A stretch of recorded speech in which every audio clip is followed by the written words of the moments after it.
Welcome back mga kaaldab. Exclusive updates po tayo ngayon. Ito'y napakagandang pag-uusapan mga kaaldab.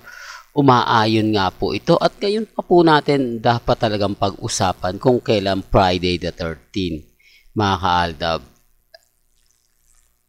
Ito'y nakuha ko mga kaaldab kamakailan lang o sabihin na natin kahapon mga kaaldab.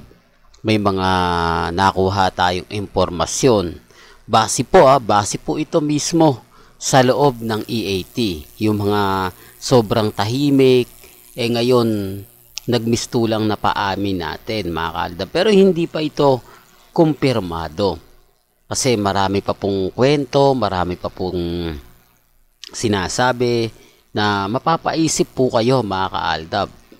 Di po ba? Sabi ko nga po sa inyo dito po sa channel ni Mr. Destiny, 101% updated na po kayo. Alam nyo po ba mga kaaldab na tapos na raw po ang kontrata ni Maine Mendoza sa EAT? Yan ay base lang po sa mga nakuha nating impormasyon. Dahil ang talent fee nga po raw ni Mengay mababa na. Na parang sinasabi na ni Mengay na hindi ko na o ayaw niya na sa EAT dahil kumbaga mas mababa na nga po raw yung sweldo niya kesa sa mga ibang artista. Ibig kong sabihin, iba po talaga yung sweldo nila Jose, Wally, Paulo, Alan Kay. Dahil mas matatagal na po yan kesa po sa kanya. Yan ay base mga kaaldab sa mga nakakalap nating impormasyon. Baka sabihin nyo naman, Mr. Destiny, hindi na naman kailangan ni Mengay ng pera Hindi po ba? Hindi na daw kailangan ni Mengay ang pera kasi mayaman na nga po ito. Bakit hindi na kumbaga ni-renew pa ni Mengay? Parang nag-iisip pa raw po si Mengay kung magre-renew pa siya ng kontrata sa EAT o hindi na. Dito natin kumbaga may papaliwanag yung hindi ito yung post ni Ibiang mga kaaldab. Nasa caption po natin. Doon po makikita nyo na nagsalita si Ibiang na kumbaga gagawin niya gagawin niyang producer o tuturuan niya mag-produce sa Nathan Studio itong si Maine Paul Carson. Ibig sabihin niya mga kaaldab, hindi basta-basta yan, di po ba? Kapag nag-produce ka ng isang pelikula, kailangan nakatutok ka, di po ba? Gaya po ni Alden Richards. Real talk to kita nyo yung nag-produce siya ng concert. Di po ba?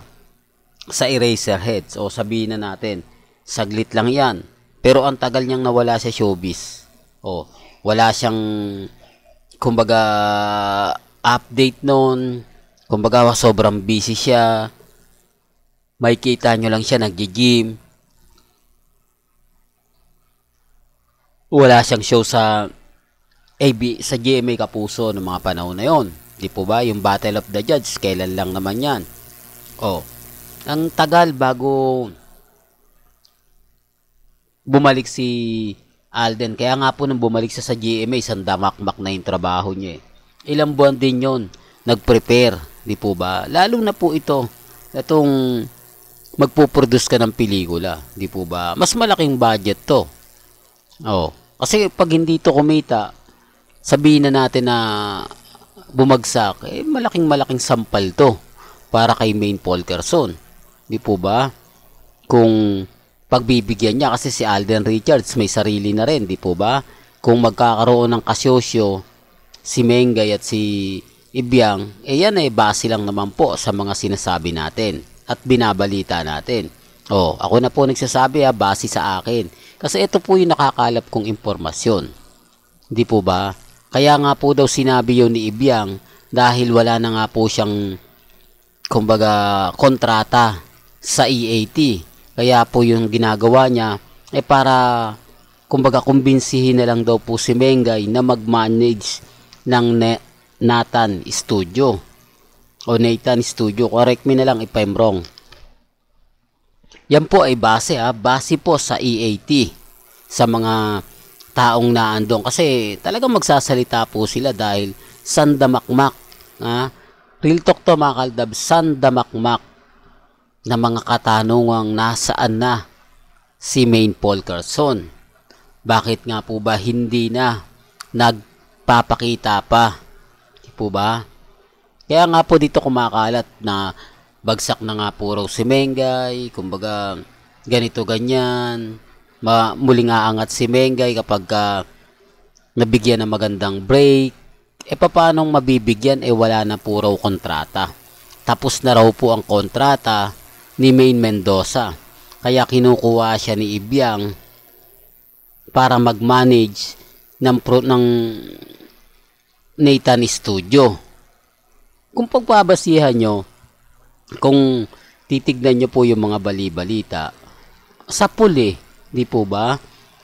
Kaya nga ako lang nalaman to sa EAT. Marami kasing nagre-react na, kaya lang siguro tapos na yung kontrata ni Mengay.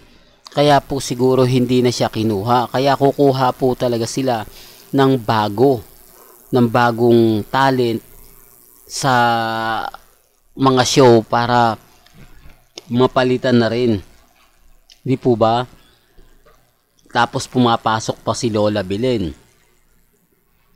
Yun ang ito yung mga panahon na kung saan dahan-dahan din po na nangyari sa Kalye serye, di po ba? Yung mga lolas paunti-unti tapos ganyan hanggang sa magtuloy-tuloy, hanggang sa kaginagat na ng mga netizen na biglaan, di po ba? Yan po yung sinasabi ko mga kaalda ba? I-remind ko lang po sa inyo, ito'y base lang naman po sa mga nakakalap nating impormasyon.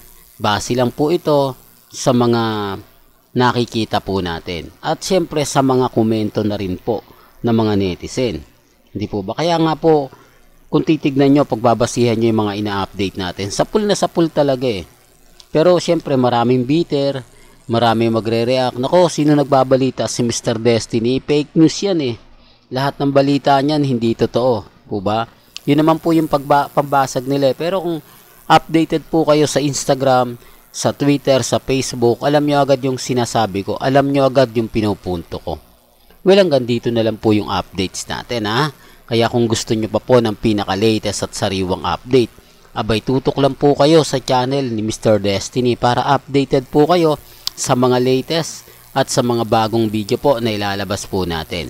Kaya kung bago ka lang sa channel na to at isa kang true-blooded Aldab Nation na nagmamahal po kila Mengay at Tisoy, tama po ang channel na pinuntahan mo, kaya consider na po kitang bagong subscriber. At huwag mong kalimutang i-share ang mga video po natin sa mga mami, sa mga titas, at sa mga senyor. Hanggang sa muli, salamat po sa panonood at pakikinig.